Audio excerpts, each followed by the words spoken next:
जबलपुर में बंदरों का आतंक बढ़ता जा रहा है। मोहल्लों में बंदरों के झुंड लोगों के लिए परेशानी का कारण बन चुके हैं। बंदर बच्चों और महिलाओं को काट रहे हैं, जिसके चलते लोगों का जीना मुश्किल हो रहा है। लेकिन प्रशासन की ओर से अब तक कोई पुख्ता इंतजाम नहीं किए गए। बंदरों ने किस कदर लोगों का जीना दुश्वार कर दिया है, आगे आप देखिए।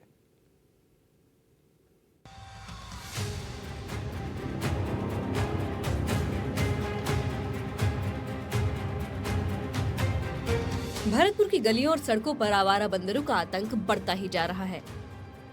बंदरों के आतंक की वजह से लोगों की जान पर बनाई है। ऐसा कोई दिन नहीं जा रहा जिस दिन बंदरों ने किसी को घायल न किया हो।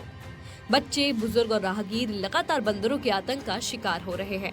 आतंकी बंदर न केवल घरों में घुसकर सामान को नुकसान पहुंचा रहे हैं, बल्कि लोगों की सुरक्षा के लिए भी खतरा बन गए हैं।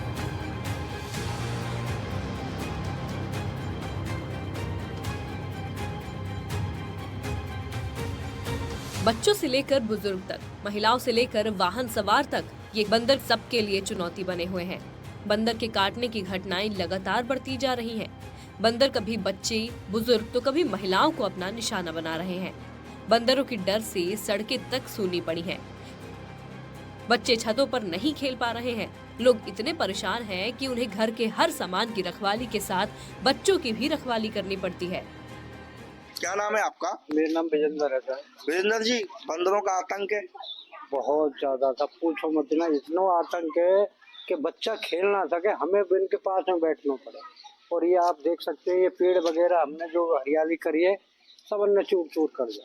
कपड़ों को भी ले जाते हैं, सब चीजें जो सब लोग कछुई ना छोड़े। किचन फ्रिज खोलने में, फ्रिज खोल के वहाँ में सब्जी वगैरह सब चीजें निकाल ले। अगर आप नहीं बैठे ना तो चुप घुस जाएंगे और सब सामान। प्रशासन को अवगत कराया समस्या से? काफी बार करा दियो, सब पार्षद जी ने तो कहिए और तो कहिए, पर मतलब कोई सुनवाई नहीं। शहर में बंदरों का आतंक इतना बढ़ गया है कि लोगों का जीना ही मुहाल हो गया है। जैसे ही लोग सड़कों पर निकलते हैं, बंदर उन पर झपट्टा मार देते हैं। पार्क में खेलने वाले बच्चों पर भी बंदर हमला बोल रहे हैं। बंदर तो बहुत हो चुके हैं, हमको चैन से निकल नहीं देते। अभी भी मैं यहाँ पे आई थी, बहुत सारे यहाँ पे बंदर इकट्ठे हो गए, मैं वापस लौट गई थी। काट भी खा जाते हैं, डर लगता है उन बंदरों से। तो आप खेलने वेलने नहीं जाते इनकी वजह से? ग्राउंडों में आ जाते हैं, पार्क में चले जाते हैं, वहाँ पे बहुत प्रॉब्लम होती है। ये कपड़े वपड़े सुखाते होंगे, उनको भी ले जाते हैं? हाँ, गंदे कर जाते हैं, फाड़ जाते हैं उनको वहीं पे छत पे ही ऐसे। और ये जो आप सामने देख रहे हैं, बहुत सारे बंदर हैं। बच्चों को खेलने नहीं देते हैं, बच्चों को खा भी जाते हैं। और जो हमने पेड़ लगा रखे हैं ना, इनको भी तोड़ मोड़ जाते हैं। और कई बार नगर निगम से कह भी चुके हैं, लेकिन इसका कोई उपाय नहीं हो पाया अब तक। शहर में बढ़ रही बंदरों की संख्या के कारण लोग घरों में कैद होने को मजबूर हो गए हैं। लेकिन बंदरों का आतंक सिर्फ सड़कों तक ही सीमित नहीं है। अब हालात ये हैं कि बंदर घर के अंदर तक घुसकर हमला बोल रहे हैं। शहर में बंदरों के झपट्टे से सामान ले जाने और किचन में घुसकर सामान उठा ले जाने की घटनाएं आम हो गई हैं। छत पर सूख रहे कपड़ों को भी बंदर नुकसान पहुंचा रहे हैं।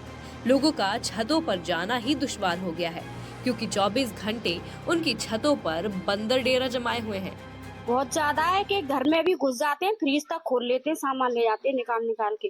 कपड़े सुखाते हैं तो उनको ले जाते हैं। कोई भी बर्तन दिख जाए तो उसको उठा के ले जाते हैं। मतलब कोई भी चीज नहीं रहती है उनसे, और खा भी जाते हैं। चिकित्सा विभाग के अनुसार पिछले 3 महीनों में 50 लोग बंदर की काटने का शिकार हो चुके हैं। सीएमएचओ डॉक्टर गौरव कपूर ने बताया कि अगर बंदर काटे तो सबसे पहले उस घाव को चलते हुए पानी के नीचे रखकर अच्छे से धोना चाहिए। इसके बाद कार्बोलिक पाउडर या किसी भी साबुन से घाव को धोएं। घाव को धोने के बाद एंटी रेबीज वैक्सीन जरूर लें। उन्होंने बताया कि रेबीज का कोई इलाज नहीं है। रेबीज होने के बाद इंसान हो या जानवर, उसकी मृत्यु होना निश्चित है। इसलिए पहले से ही सतर्कता बरतना बेहद जरूरी है।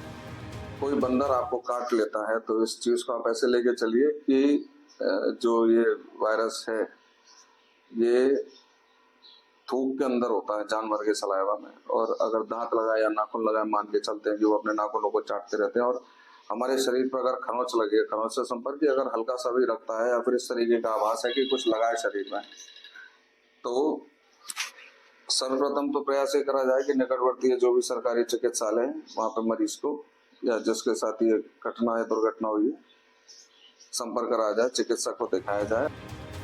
तो बंदरों के आतंक से लोग परेशान हैं। लोग प्रशासन से मदद की गुहार लगा रहे हैं, लेकिन कहीं भी उनकी सुनवाई नहीं हो रही है। Bureau report, NDTV Rajasthan.